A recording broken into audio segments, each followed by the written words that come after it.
All right, y'all. How y'all doing? Y'all come on in, hit the like button. I love y'all. Hope everybody had a good day. Happy birthday to you. But we want to get into Sebastian Rogers' disappearance. Today we will get a chance to see the new the new investigator, okay? And let's give a shout out to News Nation for making it so comfortable and easy for us to get our information. Okay. Joining me now is Seth Rogers, Sebastian's father, and Heather Cohen, a private investigator who is now working with him on the case. Thank you both for joining us. Seth, I have to start with you. First of all, I can't imagine being in your shoes. I'm so sorry that you're experiencing this, and I'm grateful that you're joining us tonight. I think our viewers need to understand Sebastian was not physically in the home with you. You are no longer married to his mother. But I just want to check in with you, see how you're doing, and if you know anything tonight that you can share with us. Just know that he's still missing. I know that there's been really no leads that has been shared with me by law enforcement. When you say there's no leads, are you working with law enforcement? Are they communicating with you? Not communicating with me. They're communicating with anybody who'd be my private investigator. Okay, Heather, I want to weave you into the conversation. You started working with Seth. Why are you working with Seth, and what can you tell us so far? Well, I had received several phone calls, people asking me to get involved in a case, but I wouldn't do it until I was invited in by a family member or law enforcement. And I did end up getting that phone call. A friend of mine said they talked to Seth and he was looking for somebody, a PI to hire, and he had referred me. So I called Seth and here we are. That was about 2 weeks ago.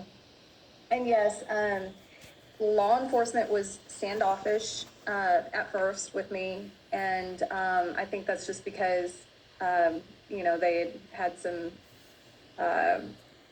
Seth can be hard to deal with because he's going through a lot right now. Well, yeah, I mean, it's a lot of trauma. So what can you tell us so far about your investigation? What have you learned? What were the circumstances of the home, of his mother, of his stepdad, the thud that they heard?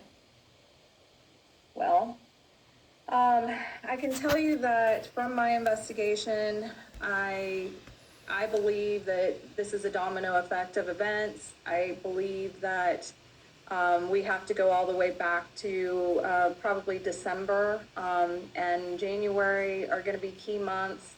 There are a lot of events. There was a lot of turmoil surrounding Sebastian. We know that Chris Proudfoot was in the middle of a custody battle with his ex-wife. We know that the daughter did visit over Christmas break. We know that Sebastian was with Seth during that time. We know that that there was a DCS referral in, I believe, February to the Stafford home. That call was likely determined to be unfounded because the case was closed and that file is restricted at this time. I know Seth has tried to find out more about that call and he has been unsuccessful in doing so.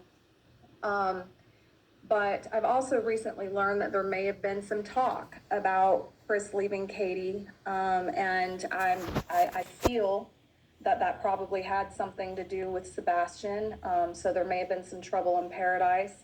To me, these are all things that need to be considered.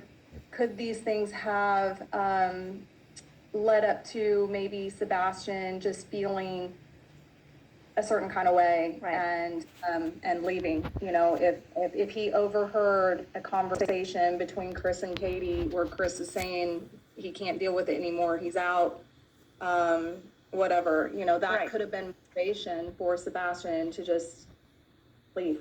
Seth, I want to bring you back into the conversation. Was Sebastian safe at his mother's home?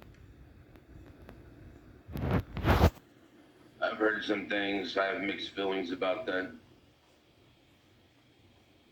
Were you addressing it with your former wife? information that has been brought to my attention has been information received since Sebastian has left. And the morning after he left, You ain't talking, what happened Daddy. in the home? Can you answer that?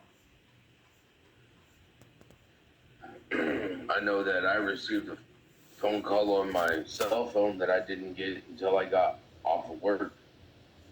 Everything else would be law enforcement or speaking to Chris Proudfoot to figure out what happened. Thanks so much for watching. Go to join. Y'all, what y'all think going on? It's something going on with them three that we don't know about. It's something going on with those three that somebody is protecting. And for us to be looking for him, they not protecting him. Now, if the mom and the dad, if he wanted to leave and he couldn't take it anymore, then what she need to talk. They need to talk. We don't know. And then if Seth not gonna if Seth not gonna participate and speak, open up his mouth and put the attitude on the side and find his son, y'all, we're not gonna get nowhere in this case, y'all. Y'all tell me what y'all think. Let's bring Sebastian home. We got to find him. I'm out of here.